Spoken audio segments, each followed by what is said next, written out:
이 말씀은 사도 바울이 에베소를 떠나는 마당 가운데 가장 마지막 고별 설교로 한 설교 내용입니다. 3차 선교, 에베소 선교를 마무리 짓는 가운데 그들을 떠나면서 그들에게 남겼던 고별 설교, 마지막 설교, 이 설교를 보면 바울이 어떤 인생을 살았음을 알 수 있게 되는 것이죠. 오늘 우리가 이 말씀을 살펴보므로 이 말씀의 메인 인생 살아가는 저와 여러분 되기를 축복합니다. 배경을 잠시 말씀드리도록 하겠습니다. 바울과 선교팀은 두로아를 떠나서 밀레도를 거쳐 예루살렘으로 가려고 합니다. 이제 두로아를 떠나 밀레도로 가는데 그 출발할 때 바울은 선교팀을 먼저 보내고 자기 혼자 아소까지 외롭게 걸어갑니다. 20장 13절 말씀 한번 읽어보겠습니다.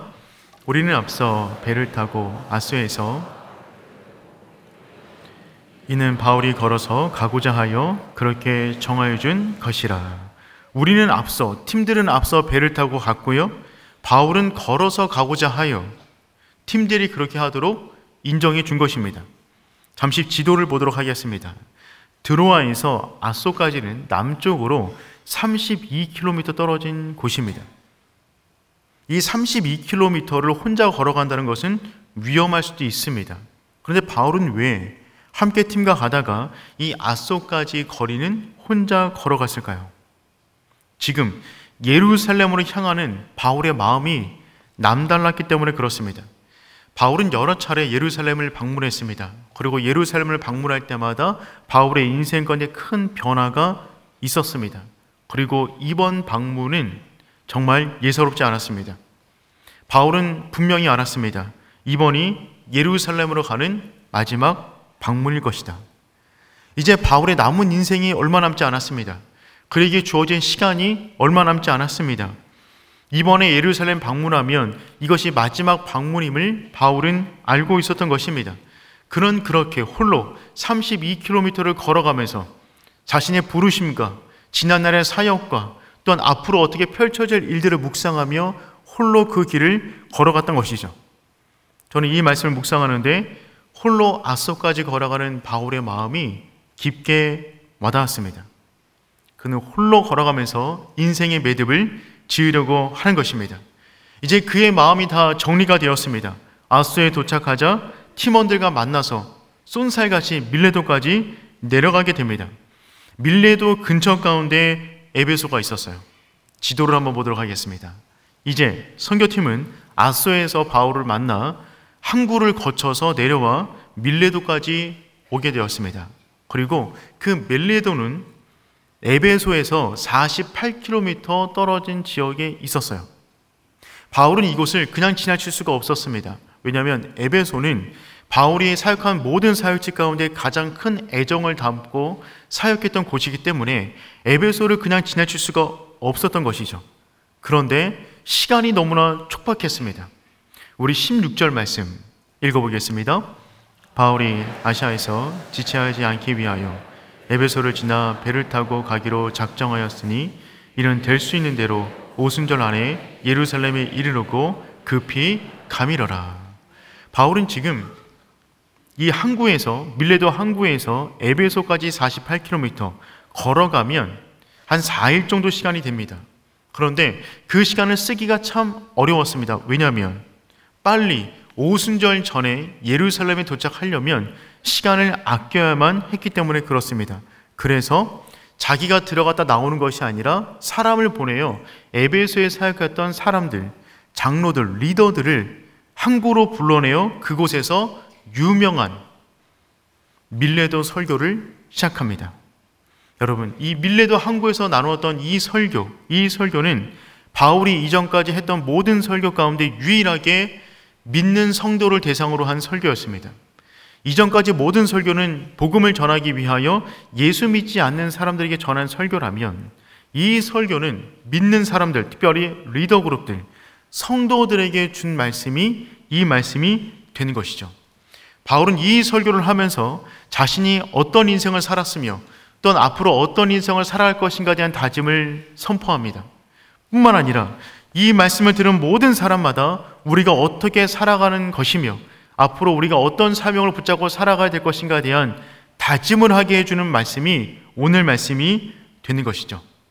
저는 오늘 말씀을 통하여 이 말씀을 듣는 모든 성도들 마음 가운데 하나님의 사람으로서 이 땅을 살아가는 두 가지 삶의 방식을 명확히 하여 그 방식대로 주님 오실 그날까지 살아가는 성도 되기를 축복합니다.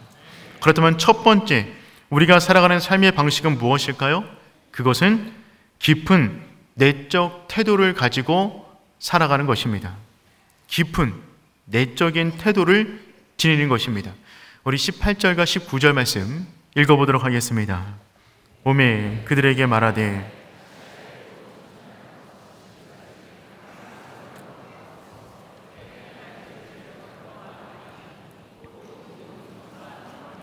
아멘. 바울은 아시아, 즉 에베소에서 사역한 첫날부터 항상 지금까지 믿음의 본을 보여주었어요. 그런데 어떤 믿음의 본을 보여주었냐면 모든 겸손과 눈물의 본을 보였습니다. 하나님의 사람으로서 첫 번째 가져야 될 삶의 방식, 첫 번째는 무엇이냐면 내적 태도와 관련이 되어 있습니다. 바울은 하나님의 사람이 이 땅 가운데 살아가면서 해야 될 구체적인 일들을 말하기 이전에 가장 먼저 하나님의 사람이란 어떠한 내면을 가지고 있는가에 대해서 말해주고 있어요. 그렇다면 그 아름다운 내면, 첫 번째는 무엇이냐면 모든 겸손입니다. 모든 겸손. 하나님의 사람의 내면은 겸손으로 꽉 차 있어야만 합니다. 그런데 대부분의 사람들은 나는 그래도 좀 겸손하지 않나? 라는 마음을 가지고 있습니다. 혹시 이 가운데 저는 참으로 교만한 사람입니다 생각하시는 분들은 손 한번 들어봐 주시길 바랍니다. 2부에도 아무도 없었는데 사람들은 자기 스스로 교만하다는 생각을 잘 하지 못합니다. 그래도 나 정도면 겸손하지 않을까? 라고 대부분 생각을 하는 것이죠. 여러분, 그렇습니다. 그런데 진정 겸손한 사람은 나 정도면 괜찮지 않을까? 라고 하는 그 생각조차 하지 않습니다. 실은 그 생각을 하는 그 마음이 바로 교만한 마음이 되는 것입니다. 겸손한 사람은 자기가 겸손한지를 모릅니다. 남들은 다 압니다. 본인만 모릅니다. 마찬가지로 교만한 사람 역시 본인만 모릅니다. 본인은 겸손한 줄 알지만 남들은 다 알고 있습니다. 교만한 사람만 자신이 교만한지를 모르는 것이죠. 그런데 성경에서 지금 말하고 있는 겸손이라는 것은 모든 겸손입니다. 그냥 겸손이 아니라 모든 겸손입니다. 모든이 중요합니다. 우리의 겸손은 대상과 상황과 나의 감정에 따라 달라질 때가 많이 있습니다. 우리의 겸손은 대상에 따라 달라지곤 합니다. 내가 겸손해야 될 필요가 있는 대상에게는 한없이 겸손한데 그럴 필요가 없는 대상에 대해서는 무례할 때가 많이 있는 것이죠. 이것은 모든 겸손은 아닙니다. 모든 겸손은 대상을 가리지 않는 것입니다. 우리의 겸손은 상황에 따라 달라지곤 합니다. 아니, 그 상황에서 어떻게 겸손할 수 있습니까? 라고 말하는 것은 모든 겸손이 아닙니다. 모든 겸손은 상황을 따지지 않습니다. 모든 상황 가운데 겸손한 사람이 모든 겸손의 사람이 되는 겁니다.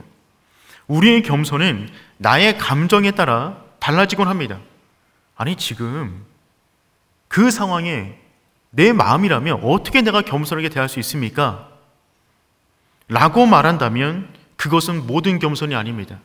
모든 겸손이란 나의 상태와는 상관이 없는 겸손을 말하는 것입니다. 그러니 지금 바울이 말하고 있는 모든 겸손은 어떤 겸손이냐면 모든 상황에 대하여, 모든 사람에 대하여, 모든 감정에 대하여 겸손을 취할 수 있는 그 사람이 진짜 깊은 아름다운 내면을 지닌 하나님의 사람이라는 것입니다. 성도 여러분, 모든 겸손의 사람 되기를 축복합니다.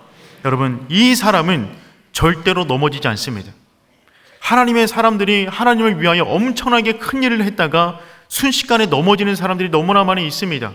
그런데 모든 겸손의 사람은 넘어질 바닥이 없습니다. 그는 이미 바닥에 서 있기 때문에 그렇습니다. 그는 떨어질 바닥이 없는 것입니다. 그러므로 그분이 서 있는 그 땅은 가장 안전한 땅이 되는 것이죠. 모든 겸손의 사람은 모든 사람으로부터 사랑을 받습니다. 그 사람은 진짜 겸손의 사람이기 때문에 그렇습니다. 두 번째, 우리가 품어야 될 깊은 내적 태도는 무엇이냐면 눈물입니다. 눈물. 모든 겸손과 눈물은 서로 연결이 되어져 있습니다. 모든 겸손한 사람 여러분 주변에 있습니까? 있기를 축복하고요. 없으면 여러분이 그분이 되시길 축복합니다. 그런데 모든 겸손한 사람의 눈동자를 보면 그 모든 눈동자는 촉촉합니다. 모든 겸손한 사람은 모든 사람을 바라볼 때 뜨거운 사랑으로 바라봅니다. 뜨거운 배려로 바라봅니다. 눈물을 흘리는 것은 아픈 일이지만 눈물이 마른 삶은 괴롭습니다. 사랑하는 성도 여러분, 우리는 내면이 아름다운 하나님의 사람이 되어야 됩니다. 그 사람의 눈은 항상 눈물이 고여 있어요. 그래서 언제나 영적 부흥과 회복이 일어날 때는 눈물이 촉촉해질 수밖에 없습니다. 그 눈은 자신을 향한 눈물이기도 하지만 실은 상대와 국가와 교회와 가정을 향한 눈으로 변하게 되는 것이죠. 상대를 향한 눈물을 머금고 있는 그 눈은 모든 관계를 치유합니다. 남편과 아내를 바라볼 때 도끼눈 하지 마십시오. 자녀를 바라볼 때 눈에서 레이저 나가면 안 됩니다. 눈물이 나와야 됩니다. 눈물이 나오면 그 눈물이 나는 눈을 쳐다보는 영혼마다 놀라운 치유를 경험합니다. 관계 회복을 경험하게 되는 것이죠. 눈은 입이 아니라서 말을 못합니다. 그런데 눈은 영혼의 가장 깊은 곳을 비추는 거울이기 때문에 눈은 말을 못하지만 나를 바라보는 그 사람은 눈으로 가장 중요하고 깊은 이야기를 우리에게 해주고 있는 것입니다. 더군다나 성도의 눈물은 땅에 떨어지는 것이 아니라 거꾸로 흐른다고 합니다. 시편 56편 8절 말씀 우리 함께 읽어보겠습니다. 나의 눈물을 주의 병에 담으소서 이것이 주의 책에 기록되지 아니하였나이까. 아멘. 성도의 눈물은 떨어져서 땅에 떨어지는 것이 아니라 그 눈은 흘러내리면 위로 올라갑니다. 하나님께서 받으세요. 그래서 눈물병에 우리의 눈물을 받아주신답니다. 우리의 눈물을 가장 아름다운 예물로 받아주시는 거예요. 여러분, 성도가 이 땅을 위하여, 안타까운 영혼을 위하여, 서로를 위하여 흘리는 그 눈물, 하나님께서 가장 귀하게 받으시는 줄 믿습니다. 두 번째, 우리는 이 땅에서 어떻게 살아갈까요? 두 번째 삶의 방식은 무엇이냐면 높은 사명을 지니는 것입니다. 높은 사명을 지니는 것입니다. 우리 22절 말씀 함께 읽어보겠습니다. 보라, 이제 나는 성령에 매여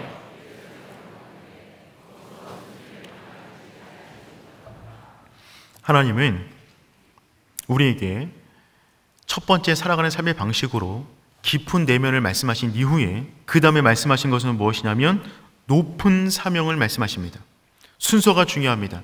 깊은 내면의 아름다움을 지닌 사람에게 높은 사명이 떨어지면 그 차이만큼이나 영향력을 발휘하기 때문에 그렇습니다. 그렇다면 높은 사명의 특징은 무엇일까요? 첫 번째는 무엇이냐면 성령에 매이는 것입니다. 성령에 매이는 것입니다. 우리 22절 말씀 읽어보도록 하겠습니다. 보라, 이제는 성령에 매여. 아멘. 바울은 이제 말을 하고 있습니다. 보라, 이제 나는 성령에 매여 예루살렘으로 가는데, 매여라고 하는 이 단어는 데오라고 하는 헬라어를 쓰고 있는데 이 말은 묶다, 속박하다라는 의미를 가지고 있어요. 사도행전 9장부터 24장까지 총 이 단어가 11번 등장합니다. 등장할 때마다 무엇인가 매여 있었어요. 이 말은 완전히 사로잡힌 것입니다. 비유적으로 말하면 소 가운데 소 콧뚜레를 뜯는데 콧뚜레에 매여 할 때 이 단어를 씁니다. 송아지의 코에 뚜레를 만들어 농부가 원하는 방향으로 소의 힘이 가도록 만드는 것. 농부와 소가 협업하여 무언가 아름다운 일을 할 때 쓰는 그 콧뚜레, 그 표현을 지금 쓰고 있는 것입니다. 나는 지금 성령에 매여 그러니 지금 바울은 성령에게 완전히 사로잡혀 있는 것입니다. 그는 사명에 의해서 콧뚜레가 뚫려 있었어요. 그 사명을 위한 길을 갈 수밖에 없다는 것입니다. 자신의 계획, 자신의 방향도 있었겠지만 그 모든 것은 이미 내려놓았고 성령의 콧뚜레에 따라서 사명을 위한 길을 걸어가고 있는 것입니다. 여러분, 사명이 그렇습니다. 사명이란 성령에 매이는 것입니다. 22절 말씀 다시 한번 읽어보겠습니다. 보라, 이제 나는 성령에 매여 거기서 무슨 일을 당할지 알지 못하노라. 바울은 성령에 매여 콧뚜레에 뚫려 예루살렘으로 가고 있습니다. 그런데 거기서 어떤 일을 당할지 그는 정말 몰랐어요. 그런데 한 가지 알고 있는 것이 있었습니다. 이것은 명확했어요. 성령님이 알려주었습니다.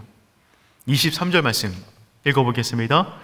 오직 성령이 각 성에서 내게 증언하여 결박과 환난이 나를 기다린다 하시나.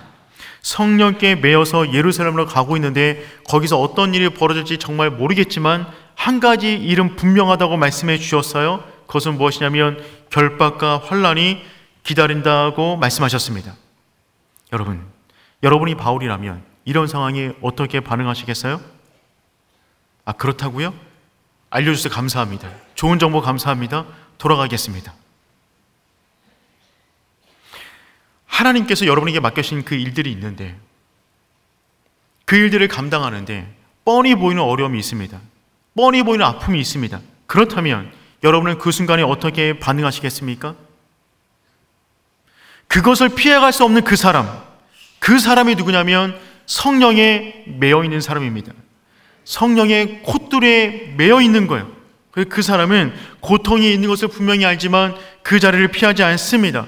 왜냐하면 사명의 자리로 가는 길은 어렵지만 그 자리를 피하는 것이 더욱더 고통스러움을 그는 잘 알고 있기 때문에 그렇습니다. 사명의 길로 나가는 그 길은 반드시 비싼 통행료를 내야만 합니다.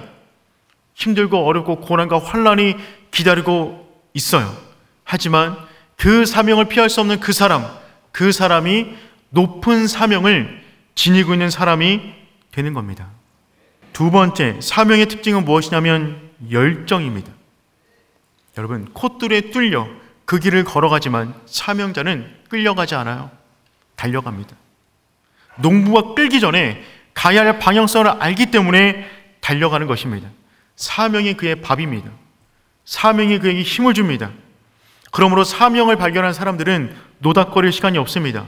사명을 위해 달려갈 뿐입니다. 바울은 그래서 자신의 사명을 설명할 때마다 항상 나는 달려간다 라고 표현했어요. 24절 말씀 읽어보겠습니다. 내가 달려갈 길과 곧 하나님의 은혜의 복음을 증언하는 일을 마치려 하면은 나의 생명조차 조금도 귀한 것으로 여기지 아니하노라. 아멘. 나의 달려갈 길과 주 예수께 받은 사명, 그는 사명을 이루는 그 길 가운데 끝없는 열정을 보였어요. 그는 달려간다 라고 표현하고 있습니다. 이번만이 아닙니다. 빌립보서 3장 14절 말씀 읽어보겠습니다. 표대를 향하여 부름의 상을 위하여 달려가느라.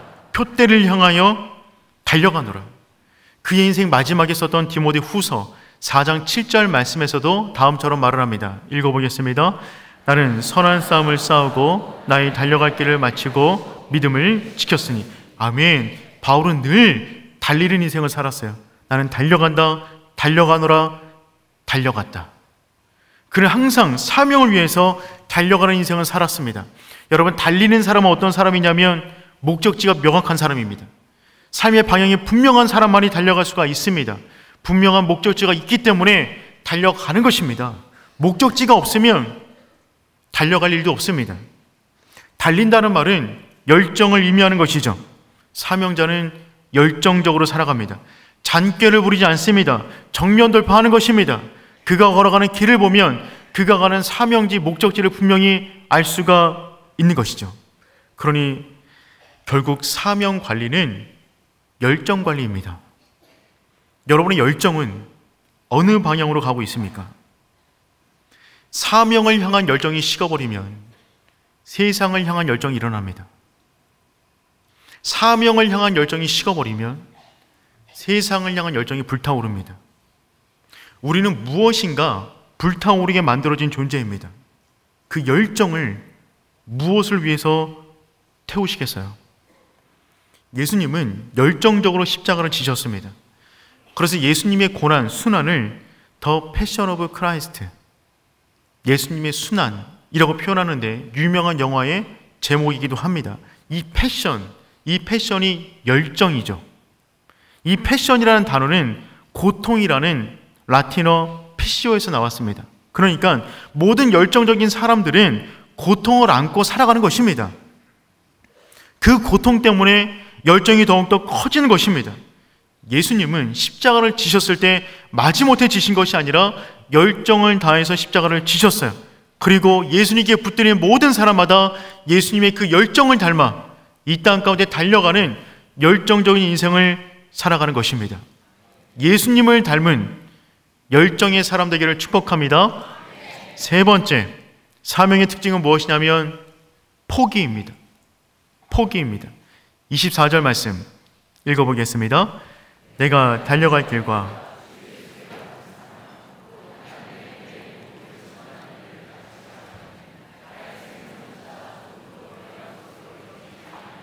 아멘. 나의 달려갈 길과 주 예수께 받은 사명, 곧 하나님의 은혜의 복음을 증언하는 일을 마치려 하면은 나의 생명조차, 그것조차 조금도 귀한 것으로 여기지 아니하노라. 사명의 세 번째 특징은 무엇이냐면 포기입니다. 사명자는 사명 외의 모든 것을 포기해버립니다. 그의 인생 가운데 오직 하나의 가치, 사명만을 남기는 것입니다. 그런데 정작 사명자는 포기했다고 말하지 않습니다. 포기했다고 느끼지도 않습니다. 이것이 중요한 것입니다.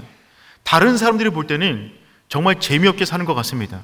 왜 저렇게 사는가 싶습니다. 인생이 그것밖에 없나 싶기도 합니다. 하지만 사명자는 더 좋은 것을 선택했을 뿐입니다. 그게 너무 좋은 거예요. 그게 너무 영광스러운 거예요. 그렇기 때문에 더 큰 영광을 위하여 낮은 것들을 내려놓는 것, 그것을 남들은 포기라고 하지만 이 사람은 포기라고 하지 않는 것이죠. 자신은 단지 더욱더 좋은 것을 선택했을 뿐입니다. 사명의 사람은 자신의 생명조차 조금 더 귀한 것으로 여기지 않습니다. 그런데 역설적이게도 사명자는 그 생명을 가장 아름답게 사용하는 사람입니다. 여러분, 그렇잖아요. 우리 인생 한 번뿐인 인생입니다. 이 한 번뿐인 인생 여러분 어디다 쓰시겠습니까? 사명자는 한 번뿐이 너무나 소중한 인생이기 때문에, 단 한 번뿐인 나만의 인생이기 때문에 이 인생을 썩어 없어질 세상에 낭비하지 않습니다. 너무 내 인생을 사랑하기 때문에 이 아름다운 인생이 썩어 없어질 이 세상을 위하여 낭비되는 것이 아니라 영원한 그 나라를 위하여 모든 시간이 사용되기를 원하는 것입니다. 그 사람이 높은 사명의 사람인 것이죠. 사랑하는 성도 여러분, 우리는 이 두 가지를 붙잡고 주님 오실 그날까지 살아가는 것입니다. 깊은 아름다운 내면의 사람 되십시오. 모든 겸손과 눈물입니다. 그 사람에게 높은 사명을 주실 것입니다. 그 사명에 매여 있는 거예요. 열정을 다해 달려가는 것입니다. 끌려가는 것이 아니에요. 포기하는 거예요. 하지만 모든 걸 다 얻은 사람, 그 아름다운 인생, 주님 오실 그날까지 그 삶을 살아가는 오른의 복된 성도 되기를 축복합니다.